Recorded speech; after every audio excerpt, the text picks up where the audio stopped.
Hey, Bestie. Oh my fucking God. I'm so glad to be back with you. And it's been a super busy, crazy time. Yeah, I've just been like really, really busy with my private clients and other areas of my business and my life while also going through the transition of moving and working different hours and all sorts of stuff happening. So, thanks so much for your patience and hanging in there while I'm like finding and reclaiming the time to podcast. It's a little different having someone else in the house, having my dom in the house. I'm used to just being on my own here. But here we are. Yay. All right. In this episode, we're going to chat about the different types of rejection that you go through on your journey to like becoming a kinky person who experiences the kinky things and is, finding other people in the community and all this kind of stuff. Because that's the kind of shit I do, right? Like we talk about the uncomfy. We don't talk about the DIY, the how-to, the safety stuff. Because I just think there's so many other people doing that really, really well. What I like to really dive into is more of the like emotional hurdles that you face. And yeah, just really overcoming that like fear of rejection and the shame. Because, oftentimes that's the biggest hurdle. Like it's not literally being able to find safety information and like the how to, but it's the like getting yourself to actually do it because it's fucking scary, especially rejection. So let's talk about it. Let's talk about all the different layers of rejection, or not all, but like a few of the big ones that come up. I've got three big ones to go through. So the first one is, and spoiler alert, these are always going to be about like who you are exposing yourself to is always going to be like the group that's rejecting you. Oh my God. All right. So before we get into this, the reason I want to go through this, I know it sounds uncomfy, and no, this isn't comfortable stuff, but you got to name it to claim it. And once you're able to like this isn't to scare you, this is to prepare you for like these are the things that inevitably are going to happen as you're going through this journey of like becoming a person who experiences kink in the way that you desire to. So by knowing that and like working through that, then you get to like stop living in the fear of rejection and the like rejection that you imagine in your head, because once you've kind of like worked that out, then you're able to like just go do it, and like work your way through these levels, if that makes sense. So let's fucking do it. So yeah, so the first layer is going to be personal rejection. And if you're someone who is not like willing to talk about kink with other people openly yet, like maybe this is like a private thing that you do just in your own time, this is going to be a layer that you work through. Especially if you are someone who like, yeah, is not ready to share this with other people in your life, even like other kinky people that you might find in online communities and stuff. It's usually because you're facing this layer of personal rejection where like you haven't fully accepted this about yourself. And so you're not really ready to share this with other people because you feel this type of shame about it.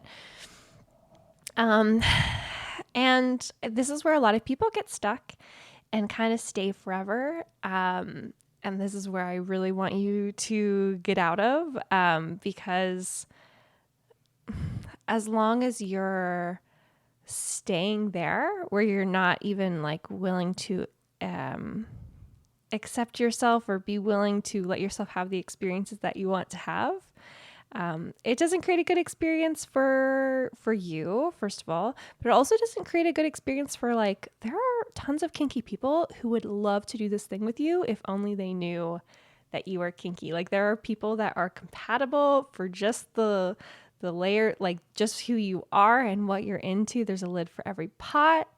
And so, yeah, it's really important to work through that so that you can go find your pot to your lid or the other way around or whatever it is for you.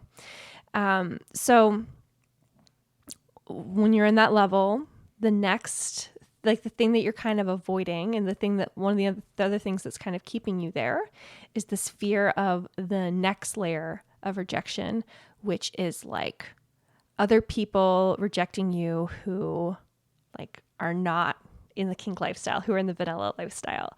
Like you fear the rejection of like maybe friends, like not understanding and rejecting you. Usually there's a lot of misunderstanding in this layer. And like, yeah, just, oh my God, how many times am I going to say misunderstanding? Like this fear of being misunderstood. That's often like rooted in truth. Like, a lot of the reason that, people are vanilla is because like they don't accept kink or understand it, because a vanilla person like doesn't have a whole lot of reason to be researching. Like it's an easy place to be making an assumption from, because you don't have experience, and like usually there's not a lot of like reason for them to be wanting to explore that lifestyle unless they've kind of gone through this where friends have come out to them and like they've worked through some sort of education place. Certainly there are awesome vanilla people who are like aware of kink and are accepting of it, but like a large part of the vanilla community like does feel some sort of like some sort of discomfort, and like I don't know what the opposite of shame is. Like shame is whenever you feel towards yourself, but like feel this sort of like judgment and all that kind of stuff. So it's definitely a layer that you'll work through. And of course, this is different for everyone. I'll share the third layer in a second, or third level, or I don't know, whatever the fuck. But for me personally, this is the easiest layer for me to work through. Because it's kind of like, for me, it's a little easier to like throw out my middle finger to people who don't get it and being like, well, fuck you. I know this is okay, And so I'm going to go find my people that are into it, But I know for a lot of people, it's the exact opposite, where they're like, this is the scariest thing for me to work through, is to like come clean about this with someone who doesn't fully get it and like experience rejection because of that, and all the things that can happen. So different ways that this might look.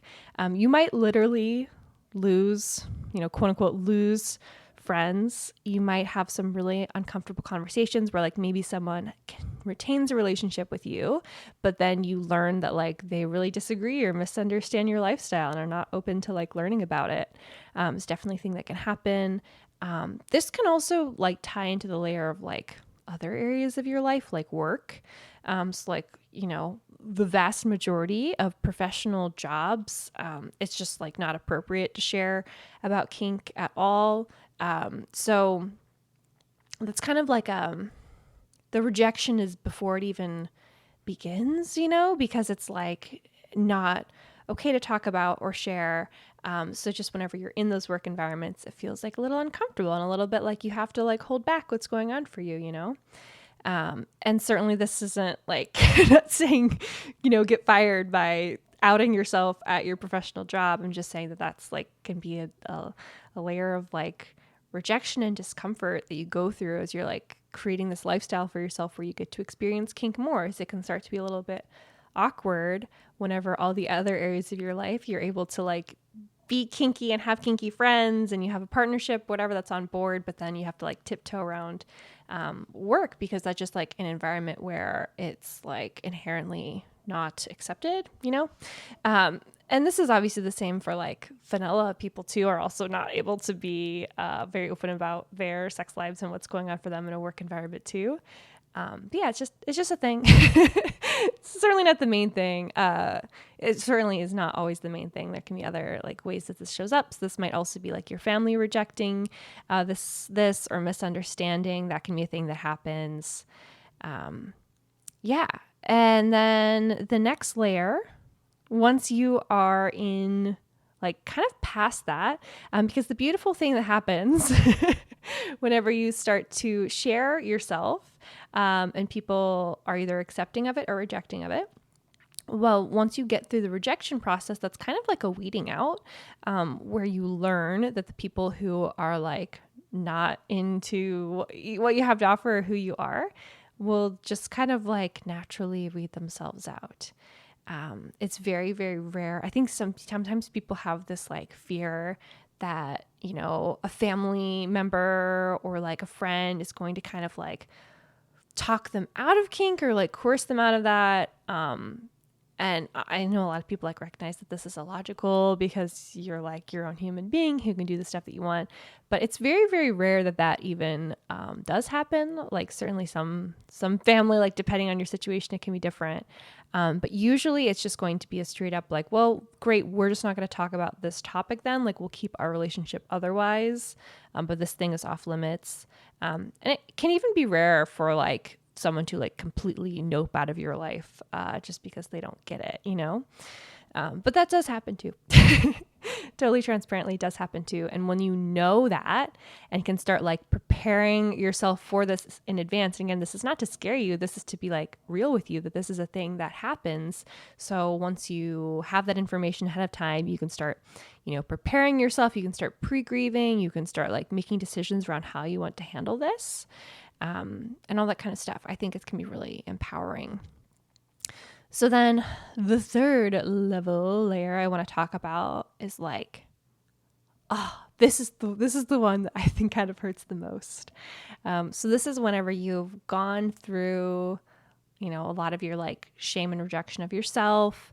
You've, you know, done some weeding out with the vanillas in your life. But as part of that process, of course, like a lot of people are going to, like you're going to find out, are like rejecting of this lifestyle and not into it. But you could also be surprised with, you know, finding out that some people that you know are either interested in the community or in the community themselves, or like this is an interest of theirs, you know? Which ties into this next layer of like within the BDSM community, or like even within like BDSM partnerships.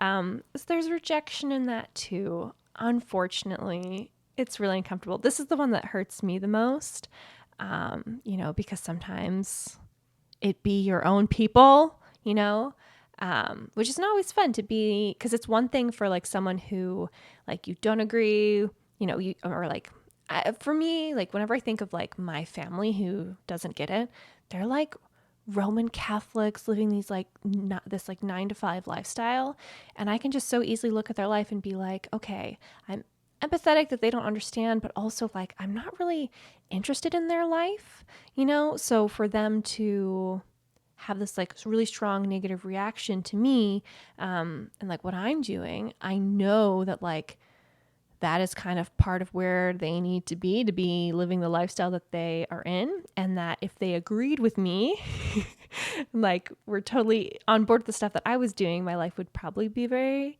you know, similar to theirs, which is just not something that I'm interested in, you know? So for me, that's why it's like the easiest, the easiest level to kind of middle finger.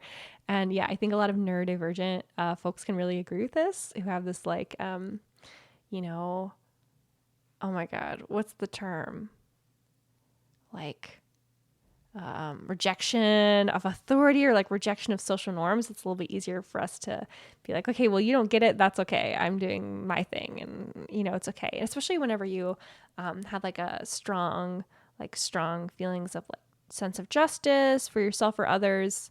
I found that in that like kind of second layer level of rejection with like people who are outside of the BDSM world rejecting this, it was really easy for me to come at it from a perspective of like, I would first start by defending other people's kinks rather than my own.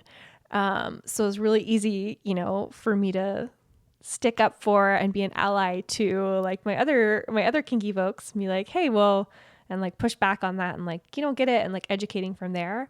Or sometimes it can be like a little bit more uncomfortable to like speak to your own kinks when you're like working through that self-rejection yourself, you know? All right, but okay, back to this third level of like when it's your own people, when it's your own kink community rejecting you. So let's talk about some of the ways that this could happen. This could be a romantic partner. So like maybe you find someone who you find compatible kinks with, and you're excited about it. And somewhere along the dating process, there's a rejection of like, okay, this isn't a fit. Maybe some of our kinks are not quite lined up, or like, sometimes it's not always a mismatch of values or beliefs. Like sometimes it's just a mismatch of like, okay, we agree and are interested in similar things, but we're in different parts of our journey. So like they're kind of seeking this one area of it that you might not be ready for, or vice versa, you know? which can be tricky to go through too. Because it's like, it's a rejection in a different way. It's not always like a personal thing. It's just kind of like more of an incompatibility. But it still can, be like ouchy and tricky. But other ways that this might show up would be like, yeah, someone in the community who's like not interested in you romantically rejecting you. Like I get this occasionally online because I do post kinky content. Like I have this podcast, I'm on social media. I post a lot of these things on my website as well. So occasionally I will get some comments that are like disagreeing with me. Sometimes they're not even disagreeing with my message, but like they disagree with the fact that like I'm kind of sharing about it publicly or the way I'm doing it, or that like I have a business around this and like sell educational content too. That's like a whole other topic. But like, it's not uncommon. And like the more visible you are, the more opportunities that there are for people to like see you and feel some way about it. And then obviously like the larger your sphere, the more like, okay, like people feel a sense of like anonymity, or like it feels impersonal. So it doesn't feel like you're a real person if you have like a larger, like for me, I'm like visible online. So it's like more of like I have like an audience, quote unquote, or whatever. Like, my lifetime audience is like millions of people, and my like more regular audience is like a few thousand every month. And so I think it can be like more, or like, and sometimes people even have like a false sense of that, where they think I even have a larger audience than I do. So they feel even this like a little bit more comfortable to like post that nasty comment because they either think I'm not going to see it, or that like, yeah, other people are going to be responding to it that aren't me, or like stuff like that, Yeah, it's interesting that like degree of separation that starts to happen whenever you like have a larger visibility. But yeah, okay, so more, so let's say you don't have an online audience around kink. What are other ways that this can show up? So this could be like, maybe there's an event that you're interested in, but there's like, even before you show up, there's like a rule that's just like not for you. So it's kind of rejecting you before you even get there. Like sometimes, I don't know, an event will have like and this can be like not fun, but like sometimes kink events will not be accepting of certain areas of kink. Like there are definitely taboo kinks even within the kink world. Like maybe there are some groups that are like, okay, we're cool with like more quote unquote traditional fetish, like S&M and bondage. And like, this is the kind of stuff we do. But if you bring up something like age play or ABDL, it's going to be like like there might be some members of the group that like really disagree or like misunderstand that. So there's sometimes are even like rules within those groups about like you're not, or sometimes it's usually more unspoken if it's about another kink. So sometimes you have to find out like kind of in the moment, like, oh, this group is not okay with that. It wasn't set up front, but now I get it. So that can be a thing that happens within those like community settings as well. And yeah, it can also happen online. Like whenever, sometimes it's not direct. Like sometimes it's not someone like saying something to you. Sometimes it can just be like, okay, I found this online community that I really like the people in it, but like, people are posting about things that like don't feel inclusive of you. And so that feels like ouchy, like they're not considering you part of the community in some way. Yeah, there's just so many different ways that this can show up, but that's the third layer. And for me, that's the most uncomfortable. Maybe you feel differently. And what's interesting, of course, is that like, I've really only started to really feel this and be a little bit more sensitive to it now that I do have this larger audience, and it happens a lot more frequently than it did before, where people like, yeah, are a little bit more brutal. It's kind of the nature of like being online, also like, of course people are going to be like a little shittier to you over a keyboard than they would in real life to your face. But like, it can happen in real life to your face, and it can happen online. So why am I bringing this up? Again, it's not to fucking scare you. But sometimes people like go through those first two layers and think like, okay, that's it. Now I'm in the kink community. Now I'm kind of like safe no matter what. Everyone's going to be accepting. And then whenever they actually get in it and face this rejection, there can be like a really quick, like, ouch, no, okay, turns out this whole thing isn't for me at all. I thought this was it, but I guess it's not. And I think it's better to come in at it with this like eyes wide open approach of understanding that like just because I'm in a community of people who are like open about having similar interests does not mean that they're always the same as mine, does not mean that they always have the same viewpoints as me. And just because someone has a certain amount of like experience doesn't always correlate to that either. Yeah, and there's just always going to be like things that people are kind of working through themselves, because it's usually a reflection, like if someone's criticizing or rejecting you, especially if they're doing so like kind of like personally, like if someone's like kind of saying something to your face, it's usually a reflection of something that they're going through. So like maybe, and this even comes up in like that second layer where we're talking about like vanilla people, like people outside of the kink community rejecting you for who you are and your kink. I find that like more often than not, it's usually that like the person who's saying this to you or has these really strong like negative reaction or beliefs about you is really just that they're struggling to accept that they have a side of themselves that they like feel that they have to suppress. So they kind of feel this like strong negative reaction because like, well, how can this person feel safe and okay expressing themselves when I've spent my whole life like hiding this or buttoning this down? And that might not be as direct as like them having the same kink as you, but like, you know, you see what I'm saying? And then another way that like this can be a reflection of something that someone is going through on their own. Sometimes it can be like coming from more of a place of envy, of like they don't feel okay with you getting to have something that they feel they themselves should not have. So again, one thing that comes up for me being like someone who charges for private kink mentorship, I sometimes get criticized for that by other members of the kink community. Sometimes it's like, well, I don't feel like you have enough experience to be doing that. Or like, I don't think your pricing is, I think your pricing is too high for what it is or whatever. And the fact of the matter is that like, it really doesn't matter like what you think. If you're not in the market for my services, you're not going to buy them anyways. But like, the point is that like, there are people who are, and this is what works for me and what works for my people, you know? But sometimes it's coming from a place of like, well, I wish I could do something like that. And because I see you doing that at an experience level that either like is below my experience level or like lower than the experience level that I personally would think that I would need to have before I could start selling services for something, they feel some type of way about it. And especially when it comes to money, like, you know, people might be feeling like, well, who are they to charge that whenever I feel like I have more experience or something? And, you know, they're not charging those prices. It's kind of like, that's your own stuff to work through, you know?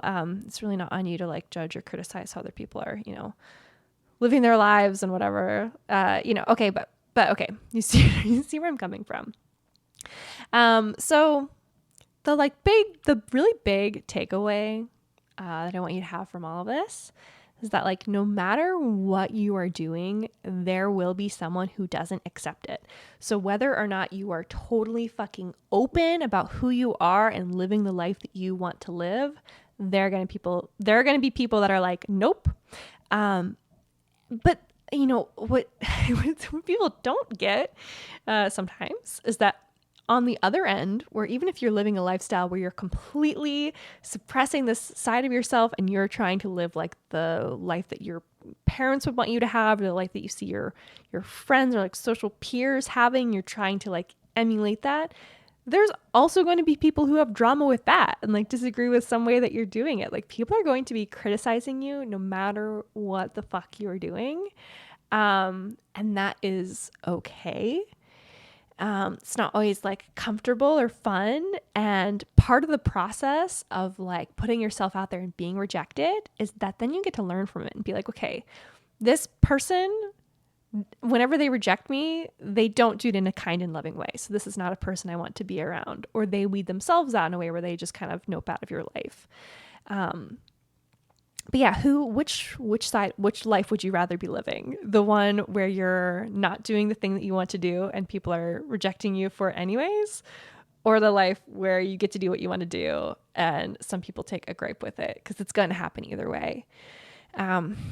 So one thing I did want to touch on with this topic of disagreements within the kink community, because I see this happening too, like zooming out of my own like wounding around this and people like rejecting and criticizing me online. I also see content online from other educators that I sometimes disagree with. So I totally get the urge and the impulse to like comment and want to like kind of like tear this person down or rip it up or reject this idea. So I have the empathy for when people do the same to me, even though I still think it's really shitty, of course. But what what I would encourage you to do if you're going through this process of like feeling these types of feelings too, is to like check your intent with those feelings, and like before you leave a comment, before you say something to someone, what is your intent? Because I'm betting that ultimately your intent, if you disagree with something that someone's saying in the kink community, I bet your intent is to like lift up and support the community by like providing like information that you think is like better or more accurate or whatever. So that's what you want to have happen. But by you like kind of like tearing someone down in the comments, or saying something to them, like trying to rip them down or whatever, it doesn't really create that intent, because like this person is showing up and is visible. And if you're able to instead have a conversation with them about like, okay, where are you coming from with that? And like starting a dialogue and like putting out like, people are much more likely to hear where you're coming from, or like be open and receptive to your ideas, if you're doing it like in a human way. So if ultimately your goal is to like have a more informed and like, I don't know, the type of kink community that you want to have happen, the way to do that isn't to tear down someone doing the thing that you don't want to do, but it's instead to try to like bring them up with you too, because how is you tearing someone apart uplifting and supporting our community? It's really not. And it kind of like holds us both back, because then there's just kind of like, then there becomes more of a hesitation to even like post or talk about it. And then that, removes those opportunities for there to be like dialogue and more education and information coming out. So I'd also encourage you, like, if you see like content that you disagree with, rather than going to that person and being like, well, fuck you, you're in the wrong and you shouldn't be saying this because of X, Y, and Z, it would really, really encourage you to create your own content with the message that you want to share and what's on your heart and what you feel needs to be said and what's missing in the community. Which, by the way, is like ultimately what I'm doing with all the stuff that I'm doing, is I'm filling in the gaps that like I don't see being talked about in the kink community, or it's being talked about in a different way. They don't, like, I don't want to get into all of that, but like, that's what I'm here to do. I'm like walking my talk. And so if you disagree with things in the kink community, create what you think should be in the community. Rather than tearing people down. And just, tearing others down is just not the way to go in general, because we don't need more reasons for people to be avoiding the kink community. So if you're creating some sort of hostility, then like, it's not always about the person you're leaving a comment to. Like sometimes like other, viewers are seeing that those comments too, and are seeing this kind of like weird hostility, negativity, and then they start avoiding the kink community or these spaces. When we know that there's like such a net positive to having, open and kind kink communities, so that people can share information and resources and space, which ultimately makes, all of this safer and more accessible to more people, which is fucking awesome. It's also just like not fair to expect perfection from anyone or anything. Especially on the internet. Like, it always cracks me up whenever I get like very, very angry, lengthy comments about like, a reel that's like under 60 seconds. Because like, oftentimes the comments are like, I see the comments and I'm like, I totally agree with you, babe. So I wish we could just have a conversation about, or you could just create your post educating on the thing that you feel called to share with this reaction that you're having, because oftentimes it's like, I totally fucking agree with you. And I wish I could fit that into the 60-second video or whatever. All right. So I want to leave you with one final thought after this break. Real quick, if you are loving this episode and my message and what I help people through, and have been wanting to work with me as a mentee, and I do Kink Mentorship one-on-one, here's your totally fair warning and heads up that I am going to be temporarily pausing my books for a refresh so that I can be focused and available and not create crazy wait times for my current people. And just there's some things I want to shake up on the tech end because, I have this tendency to overcomplicate. I'm making myself go back and simplify some things now to make it easier for my people and easier for myself. So this pause is coming up soon. So if you've been wanting to work together, now is the time to go get in my books before it's paused. I'll have the link in the show notes. It's kinkybestie.com/mentorship. And you can see what I've got going on. If you're listening to this at a later date, my books might be reopened. And if you're listening to this when my books are closed, I'm probably will have some sort of like wait list that you can sign up for to be notified whenever they reopen. So yeah. And also fair warning that whenever I do reopen my books, I'm going to change things up a little bit. So I right now have the option to like buy bundles of calls that are very flexible that you can use kind of whenever. And I'm tightening that up. I got to create some more accountability for you guys. It kind of bit me in the butt. And it's, I've been at the same prices for the last 2 years, and it's also just time for me to increase them with everything that's going on in the world and, the new skills I have as a person and stuff. So yeah, here's your chance to get in now at these current prices before they go up and before there's a break where you won't even be able to like get into this lovely world. So head on over to kinkybestie.com/mentorship if you want to get in on that. Now is the time. All right, back to the episode. All right, we are back to the episode. I wanted to wrap this one up with a visualization, something that makes this concept a little bit easier to accept and understand. And it's to just think of this, or think of yourself like a magnet, like the way that magnets work, inherent to their nature to attract the thing that they're trying to attract and that's right for them. They have to reject the opposite of that. It's just intrinsic to how it works.